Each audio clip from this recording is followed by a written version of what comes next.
Namaste and welcome to the UPSC News Analysis for May 27th, 2025.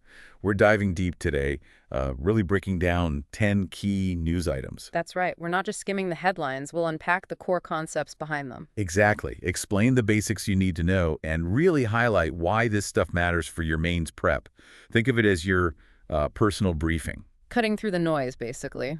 We've got quite a mix today, haven't we? Weather systems, universities. Oh yeah, a new forecasting system, India's first foreign university campus opening up, even a 160-year-old scientific mystery finally solved. So, quite a range. Definitely keeps things interesting. Where should we kick things off? Let's start with the weather. It affects everyone. The IMD, the India Meteorological Department, just launched something called the Bharat Forecasting System, or BFS. Right, now forecasting, it's fundamentally about predicting the atmosphere's future state, isn't it? It is, and it relies on tons of data, from satellites, radar. Ground stations measuring temperature, pressure, wind speed, all of that. It's a huge data collection exercise. So how does that data turn into, will it rain tomorrow? Well, it's not magic, unfortunately. It all gets fed into these incredibly complex computer models, mathematical models. Okay. That's the core of what we call numerical weather prediction, or NWP. These models use equations to simulate atmospheric physics. Got it. NWP. And the IMD, of course, is our national agency handling all this. Exactly. They're the ones running the show, meteorologically speaking. So this new BFS, what makes it special? The big thing is its resolution. In forecasting, resolution is like the grid size the model uses. BFS has a 6-kilometer by 6-kilometer resolution. 6 by 6. Okay, is that good? How does that compare? It's actually, well, it's the best resolution globally right now. Think of it like pixels, fewer kilometers means a finer grid, more detail. Better than anyone else. Wow. So much more localized forecast. Precisely. Much sharper, more detailed predictions, especially for local weather phenomena. That's crucial. That level of detail must need some serious processing power, I imagine. Oh, absolutely. You need massive supercomputing capabilities to crunch those numbers and run these complex models. Like India's Mihir and Pradesh supercomputers. Exactly. Those kinds of machines are essential. They underpin this sort of advanced forecasting. So when did BFS officially go live? It was launched just recently, May 25th, 2025. The announcement was made at the World Meteorological Congress, which gives you a sense of its significance. And it wasn't just an IMD solo effort. No, it involved international collaboration. Science, especially at this scale, is often a global team effort, Makes sense. So the impact. It must be huge for agriculture, disaster preparedness. Absolutely critical for farmers. Better local forecasts mean better planning for sowing, irrigation, harvesting, everything. And for disasters. Think cyclones, heat waves, heavy rainfall. More precise, timely warnings can genuinely save lives and massively reduce damage. It really boosts India's capability in precision meteorology. This isn't happening in isolation, right? It builds on other government initiatives. Definitely. It's a big step, but it builds on things like the National Monsoon Mission from 2012, the Mousem app, which people use. And the Gramin Krishi Mosam Sewa, the GPM app? Exactly. Yeah. Those are key for getting the information out, especially to farmers. And it all links into broader climate resilience efforts like PM Faisal Bima Yojana for crop insurance and the National Action Plan on Climate Change, the NAPCC. Okay, so if you're thinking about mains, how do you frame this? What are the key dimensions? Well, you've got the societal impact, better warnings, safety, economics, huge for agriculture, reducing losses, governance, hyperlocal data empowers local bodies. Right. And environmental, obviously crucial for climate adaptation strategies. It's multifaceted. Are there any sort of ethical or governance angles, like ensuring everyone gets the info? That's a key point. Equitable access is vital. Making sure forecasts reach everyone, maybe in vernacular languages, and ensuring the accuracy is consistently high across regions. That's a governance challenge. So looking ahead, what's next? How do we build on BFS? Deeper integration, I think. Getting these forecasts down to the panchayat level with actionable advice. Strengthening the ground data network, more Wemblers. Automatic weather stations, agromet stations. Right. Better inputs? Better inputs and better dissemination, too. Using mobile networks effectively, maybe AI chatbots, even traditional radio. Plus climate education so people know how to use the forecast. And regional cooperation. Crucial. Working with SAARC and BIMSTEC countries, weather doesn't respect borders. After all, sharing data benefits everyone. Okay, quick recap for prelims focus then. Key things to jot down. Launched by IMD, May 25th, 2025. It's the BFS model. Remember the 6-kilometer resolution that's key? Applications in agriculture, disaster management, link it to schemes like NMM, GKMS, and tools like supercomputers, NWP. Got it. All right, let's shift gears from meteorology to higher education. Big news here. The University of Liverpool is setting up a campus in India. Bengaluru, specifically. Yes, that's quite significant. And it operates under the umbrella of the UGC, the University Grants Commission. Right, UGC is the main regulatory body for higher ed in India. They set the standards, give recognition, ensure quality. That's their mandate.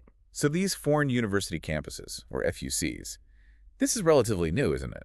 It is. The UGC brought out regulations in 2023 specifically allowing these FUCs to be set up. Liverpool is basically the first mover under these new rules. But this fits into India's bigger picture for education, right? Like the NEP 2020 vision. Absolutely. NEP 2020 explicitly talks about positioning India as a global education hub. Attracting top foreign universities is a key part of that strategy. So Liverpool is the first one approved under these 2023 regulations. That's correct. First one to get the nod. They've picked Bengaluru, Karnataka, and they're aiming to start operations around August 2026. Okay. And what courses are they planning to offer initially? They're focusing on pretty high-demand areas, undergraduate and postgraduate programs in business, computer science, and biomedical sciences. Makes sense. Again, connecting this to other initiatives. Yeah. We mentioned NEP 2020, the UGC regs. Anything else? Well, there's the Study in India program aimed at bringing international students here, and the government's pushing for a single window clearance system to make the setup process smoother for these foreign universities. Ease of doing business, but for education. Right. So for mains again, what's the significance here? Why is this important? Several angles. Societally, it offers Indian students access to international standard education without leaving the country. Huge cost saving for families, potentially. Exactly. Which links to the economy saving valuable foreign exchange. Politically, it enhances India's soft power, its image as an education destination. And governance-wise, it shows a move towards facilitating international collaboration in education. What about potential downsides or ethical points? Yeah. Accessibility, maybe? That's the big one. Ensuring these campuses are accessible and affordable, not just exclusive enclaves. Avoiding over-commercialization is another ethical tightrope. And crucially, ensuring the quality here genuinely matches the parent university's standards. Yeah, how do you guarantee that quality? That's where the way forward comes in. Robust monitoring mechanisms are needed, maybe clear guidelines on fees to manage affordability, encouraging partnerships, joint degrees, faculty exchanges with Indian institutions. Transparency in admissions, too, I suppose. Definitely. And maybe encouraging some FUCs to set up in Tier 2 cities, not just the big metros, for broader access. Okay. Prelims focus points for Liverpool and Bengaluru. Key things. First approved foreign university, Liverpool. Location, Bengaluru, starting August 2026. Under UGC FUC Regulations 2023, link to NEP 2020, initial fields, business, comp sci, biomed sci. Crystal clear. All right, next up. The judiciary. The Supreme Court Collegium has recommended new chief justices for 5 high courts. Yes, another significant development in judicial administration. First, can you just quickly remind us what the Supreme Court Collegium is and its role? Certainly. It's basically a committee of the 5 most senior judges of the Supreme Court, headed by the Chief Justice of India. Their main job is recommending judges for appointment and transfer in the Supreme Court and the high courts. And the role of a high court chief justice. What makes that position important? The CJ is the administrative head of the high court in a state. They're crucial for ensuring judicial efficiency, maintaining independence, overseeing the administration of justice within that state's jurisdiction, a pivotal role. We often talk about judicial independence and federalism. How does this fit in? Well, judicial federalism means having distinct independent judiciaries at the center and state levels. Appointing CJs for each high court reinforces this, giving each court its own leadership to manage affairs, maintaining that balance in our federal structure. So, which high courts are getting new chief justices according to these latest recommendations? The recommendations, made public on May 26, 2025, cover the high courts of Karnataka, Madhya Pradesh, Calcutta, Jharkhand, and Himachal Pradesh. And these recommendations came from the Collegium led by the current CGI. Yes, led by the Chief Justice of India, D.Y. Chandrachud. Now, the process of judicial appointments, it's got quite a history, hasn't it? Yeah. Any key constitutional points or past events we should recall? Absolutely. Articles 124 and 217 of the Constitution are the starting points for SC and HC judge appointments. But the actual system evolved through the three judges' cases. Right, those landmark cases. Particularly the second judge's case in 93, which really cemented the collegium's primacy, and the third in 98 clarified its functioning. Then there was the government's attempt with the NJAC, The National Judicial Appointments Commission. which was proposed in 2015 but struck down by the Supreme Court as unconstitutional. And discussions about an All-India Judicial Service, AIJS, also pop up now and then. So for Main's analysis, what's the relevance here? Huge implications for polity, judicial autonomy, the federal balance, governance, the efficiency of high courts, case disposal rates, and ethics transparency, diversity in appointments. What are the main governance concerns often linked to this process? Case backlogs. Yes, delays in appointments directly impact case pendency and access to justice for ordinary citizens. Ensuring timely appointments is a major governance challenge. Looking forward, how could the system be improved? More transparency. That's a constant theme. Institutionalizing more transparency, maybe clear timelines for the executive to act on recommendations, revising the Memorandum of Procedure, MOP, with clearer criteria. What about representation? Crucial. Boosting regional representation, diversity, making sure the judiciary reflects society better. Perhaps digital monitoring could help track progress, too. Okay. Prelims points on the collegium and these CJ appointments. Remember, collegium equals CJI plus 4 senior judges. Articles 124 and 217. Know the states affected this time: Karnataka, MP, Calcutta, Jharkhand, HP. Recall NJJC was struck down, and the 3 judges' cases established the system. Got it. Now let's talk center-state relations. Seems there were some fireworks or at least some friction at the recent NITI-IOG meeting. Yes, concerns were definitely raised about the state of federal cooperation. Just to set the stage, what's the basic idea of federalism in India? It's the constitutional division of powers, legislative, administrative, financial, between the union government and the state governments. Articles 245 to 263 lay out much of this framework. And Niti Aayog's role in this? It replaced the Planning Commission. Right. NITI Aayog was set up in 2015 as a policy think tank, specifically mandated to foster cooperative federalism partnership between center and states. We also hear about the GST Council a lot in this context. Yes, the GST Council, under Article 279A, is often cited as a key institution of fiscal federalism. It brings center and states together to decide on GST matters, ideally through consensus.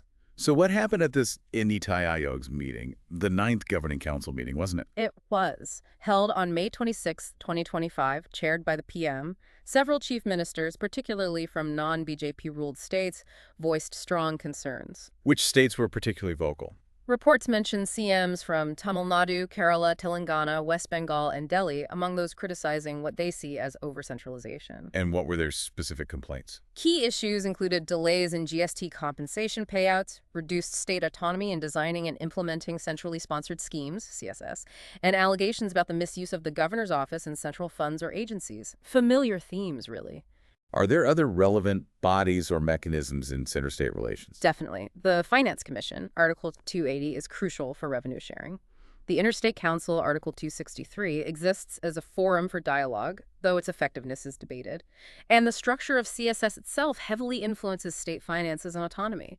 Plus, many big recent initiatives like Digital India, Gati Shakti, Jal Jeevan Mission require significant state buy-in. So for Maine's, this connects to fiscal federalism governance gaps. Precisely. Polity, fiscal federalism, center-state dynamics, governance implementation challenges when cooperation breaks down, society potential for unequal development if states feel unfairly treated. And ethical or governance concerns around, say, the governor's role. Yes, questions about the governor's impartiality, especially in opposition-ruled states, are a recurring theme. Concerns about the use of central agencies also fall into this ethical governance bucket. What's the way forward then? How can these strains be eased? Strengthening the Interstate Council could be one step. More meaningful consultation with states before launching major national schemes. Timely GST compensation is critical for state finances. Perhaps greater fiscal autonomy, less conditionality on CSS, building genuine consensus mechanisms. Okay. Prelims takeaways from the NITI Aayog meet and federalism issues. Note NITI Aayog setup year, 2015. Know the governing council members, PM, CMs, LGs. Article 263, Interstate Council. Article 280, Finance Commission. Understand the difference between cooperative and competitive federalism concepts. Right. Staying with center-state finances, There's this other angle. The center using capital loans to push reforms in states. Tell us about that. Yes, this is the scheme for special assistance to states for a capital investment. Essentially, the center offers interest-free loans, but they're tied to states undertaking specific reforms. Reforms in areas like Land management, digitization of records, urban planning, infrastructure development, things the center wants to encourage. So the goal is basically to nudge states towards better governance and asset creation. Exactly. Improve public asset quality, encourage financial discipline at the state level using these financial incentives. How much money are we talking about? For the current financial year, 2025-26, the allocation is quite substantial, 1.5 lakh crore. This was highlighted at that same NITI-IOG meeting. Are states actually taking this up? Are the reforms happening? It seems so. The reports mention, for example, 22 states have adopted a specific industrial land allotment policy linked to this, and 17 have made progress on digitizing urban land records. So there is movement. Is this a new scheme? No, it started back in the budget 2021-22. The Department of Expenditure in the Finance Ministry handles it. It aligns with the 15th Finance Commission's idea of performance-linked grants and connects with schemes like Gati Shakti and Smart Cities that need state-level action. Okay. Means relevance for these reform-linked loans. Economy, potential boost to infrastructure, job creation, governance. It's a form of reform-based federalism using fiscal tools to drive change. Society tangible benefits if land and urban reforms genuinely improve things for citizens. Any potential concerns here? Equity issues, maybe? Yes, ensuring equitable distribution is one. Do all states have the capacity to undertake these reforms equally? Also, the risk of states doing just enough on paper cosmetic reforms to get the money without real change. So how to make it more effective? Capacity building for states that need help. Maybe robust third-party audits to verify reforms are real, focusing on citizen-centric outcomes, using digital dashboards for transparency, and better linking the scheme with other central schemes to avoid duplication. Got it. Prelims focus for this scheme. Key figure: 1.5 lakh crore for FY 25-26. Objective: reform-linked capital investment, linked to LAT Land Urban Infra Reforms. Agency: Department of Expenditure, Finance Ministry. Launched budget 2021-22. Note the figure: 22 states with industrial land reform adoption. All right, let's shift contents now. Senior Indian officials recently visited the U.S. There was mention of some diplomatic strain. What's the context? The context seems to be related to something called Operation Sindoor from 2024. Reports suggest this was an Indian counterintelligence operation that caused some friction, particularly around alleged surveillance activities, leading to tensions with the U.S. But despite that, the India-U.S. partnership is still seen as vital, right? No, absolutely. It's a major strategic partnership covering defense, technology via ICT, trade, the diaspora, Indo-Pacific strategy. It's broad and deep. Foundational agreements like CONCASA, BICA, LAMOA are key pillars. Does informal diplomacy like Track 2 play a role in smoothing things over in such situations? It often can. Track 2 diplomacy involving non-officials like academics, think tankers can provide a space for candid discussion away from the official spotlight, helping to manage sensitive issues. So this specific visit by MEA officials to Washington in May 2025, what was the aim? The main goal, it seems, was to engage counterparts, rebuild trust, and sort of reset the relationship after the reported strains post-Operation Sindoor. Reaffirming strategic alignment, especially on the Indo-Pacific, would also be key. And preparing for future high-level meetings, perhaps? Exactly. Laying the groundwork for bilateral meetings, maybe at G20 or other summits. Keeping the channels open. The report mentioned vacancies in key U.S. administration posts related to India. Is that a factor? It can be. Unfilled posts can slow down decision-making and hinder the momentum of bilateral initiatives. Having the right people in place matters for continuity. Okay, so for Maine's India-U.S. relations, how does this episode fit? It touches on foreign policy, the balancing act India performs. Security-defense ties are crucial. Economy, trade, investment implications, and diaspora relations, which are always significant with the U.S. Are there ethical dimensions here? Data privacy, sovereignty? Yes, those are relevant.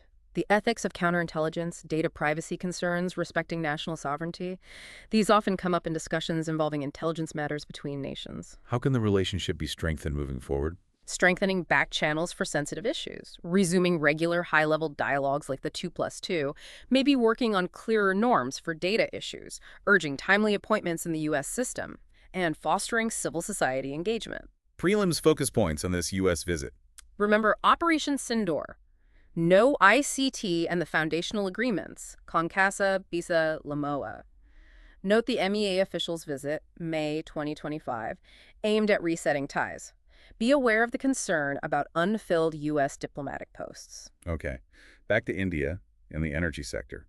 ONGC has restarted oil production in the Kaveri Basin through a joint venture. Yes, that's interesting news. ONGC, of course, is our big state-owned energy company. The Kaveri Basin is off the Tamil Nadu coast, known for hydrocarbon potential. And they're using something called enhanced oil recovery, EOR. Exactly. EOR covers techniques used to get more oil out of fields, especially older ones where primary production has declined. It makes fields viable for longer. So what's the specific news here? Which field? They've restarted production at the PY3 field in the Kaveri Basin. It's an offshore field that had been shut for nearly a decade. Production began again in May 2025 after technological upgrades, specifically using EOR. Who are the JV partners with ONGC? It's ONGC, HOEC, Hindustan Oil Exploration Company, and Hardy Oil. And this aligns with government energy policies like HELOP. Yes, very much so.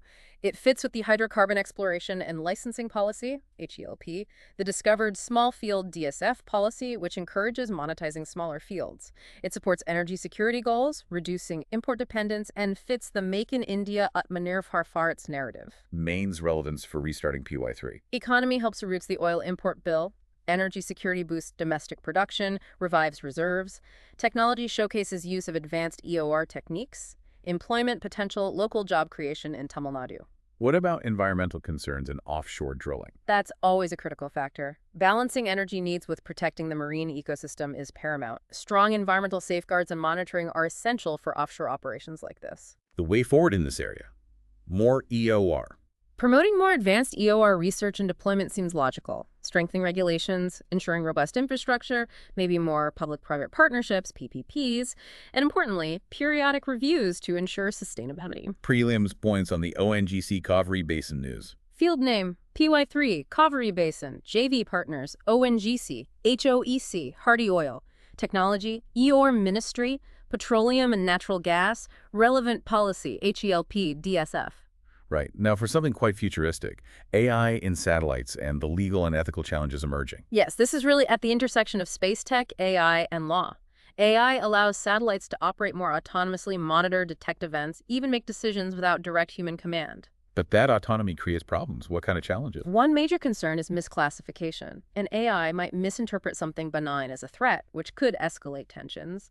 Another is the legal vacuum. Existing space law, like the 1967 Outer Space Treaty, wasn't written with autonomous AI in mind. And the big question is liability, right?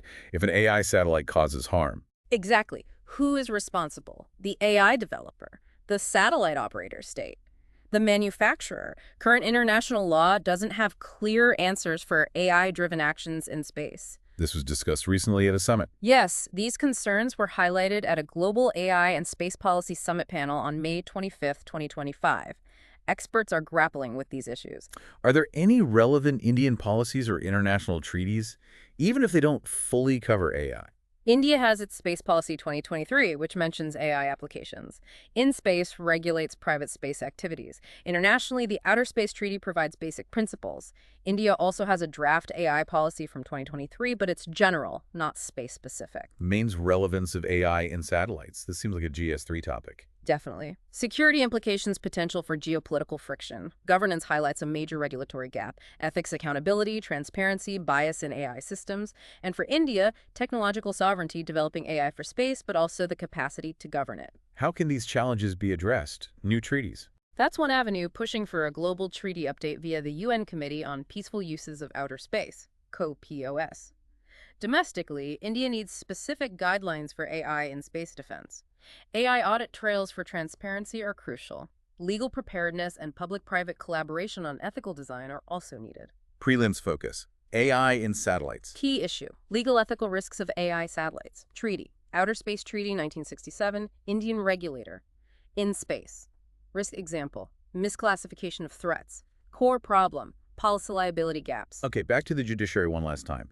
The SC Collegium has also recommended elevating 3 high court judges to the Supreme Court. Yes, complementing the CJ recommendations, this is about appointments to the apex court itself. Remind us again, the Collegium recommends these elevations too. Correct. Same body, CJI plus 4 senior-most judges recommends appointments to the Supreme Court. These recommendations were made public on May 26, 2025. Which high courts are these judges coming from? The recommendations are for judges currently serving in the high courts of Bombay, Patna, and Delhi. And the aim is to fill vacancies at the Supreme Court. Precisely. To fill existing vacancies and maintain the court's sanctioned strength of 34 judges. This is vital given the huge case backlog, over 79,000 pending cases mentioned. We touched on the appointment process history earlier, the judges' cases, NJJC being struck down. Anything else relevant here? The MOP? Yes, the revised Memorandum of Procedure, MOP, for appointments is still pending finalization, which adds context.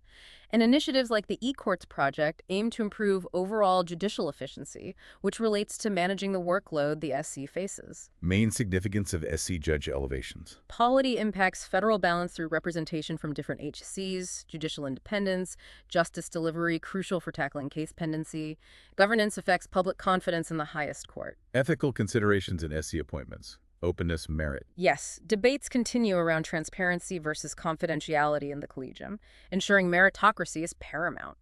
And the need for greater diversity, social, and gender representation on the SC bench is increasingly emphasized. Potential improvements for the SC's appointment process. A faster mechanism, perhaps via a finalized MOP with timelines. Proactive steps for better representation, maybe more objective performance metrics considered alongside traditional criteria. More transparency in Collegium notes, perhaps? Digital tracking could help too. Prelims points for SC elevations. Number recommended. 3. Constitutional article. 124 SC appointments. SC sanctioned strength. 34. System evolved via second and third judges cases. NJJC Act struck down. Okay, finally, a fascinating story from the history of science. Scientists have apparently solved a 160-year-old mystery about Gregor Mendel's pea experiments. Yes, this is quite remarkable. Mendel, the father of genetics, did his work in the 1860s. His experiments with pea plants laid the foundation for understanding inheritance, right? Traits like seed shape, color. Exactly. He studied how these traits passed through generations and came up with his laws, including the law of independent assortment that different traits are inherited independently. So what was the mystery? Did his results not match his own laws sometimes? Precisely. For over a century, scientists noted some of his reported data seemed to show certain traits being inherited together more often than independent assortment would predict. Why this anomaly existed was the puzzle. And modern science, like genomics, has provided the answer. Yes. Genomics, studying the whole genome and gene mapping techniques, allowed scientists to look at the pea genome in detail Mendel couldn't possibly have imagined. What did they find by mapping the pea genome? They discovered that some of the genes for the traits Mendel studied are actually located physically close together on the same chromosome. This is called genetic linkage. Ah, so if genes are close together, they tend to get inherited together, not independently. Exactly. They don't assort independently during meiosis as often as genes on different chromosomes or far apart on the same one do. This linkage explains why Mendel saw results that slightly deviated from perfect independent assortment for those specific traits. Wow. So Mendel wasn't wrong, just the picture was incomplete. When was this published?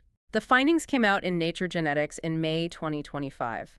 And yes, it doesn't invalidate Mendel's genius. It refines our understanding using modern tools. It shows how science builds on itself. It was an international effort to Austria, UK, India involved. How does this connect to India's current efforts in agriculture and genomics? It aligns well with initiatives like the National Mission on Agricultural Extension and Technology, ICAR's work on crop improvement, DBT funding for plant genomics, and the Genome India project. Understanding genetics is key to improving crops. Main's relevance of solving Mendel's mystery. Science and tech deepens understanding of inheritance. Agriculture aids crop breeding. History of science shows how theories evolve. Global collaboration highlights international scientific efforts. Are there ethical angles to consider with advanced genetics in agriculture? Always. Genetic manipulation, gene editing raise ethical questions about biosafety, biodiversity impacts, and importantly, farmers' rights regarding seeds and technology. What are the next steps? Apply this to Indian crops. Yes, using genomic tools on native crops like millets. Public awareness about gene editing is important. Strengthening IPR for plant breeding. More public R&D. And integrating these updated genetics concepts into the NEP 2020 curriculum. Okay, prelims focus on the Mendel's peas discovery. Key finding. Linked pea traits explain deviations from independent assortment. Tool. Genome sequencing. Publication. Nature Genetics, May 2025. Collaboration involved. Gregor Mendel Institute, India, UK implication. Refines understanding of classical genetics. Right. That brings us to the end of our deep dive for May 27th, 2025. We've covered a lot of ground, trying to explain every concept clearly for your UPSC preparation. Hopefully we've connected some dots and provided some useful context and analysis across these diverse topics. From weather, tech to genetics, it's all relevant. Absolutely. Remember to subscribe for our daily updates, and please do leave a comment. We really value your thoughts and feedback on these developments. And don't forget the Telegram channel. The link's in the description. You can read more on these topics there and test your understanding with a quiz. That's right. Check it out. Until next time, Jai Hind.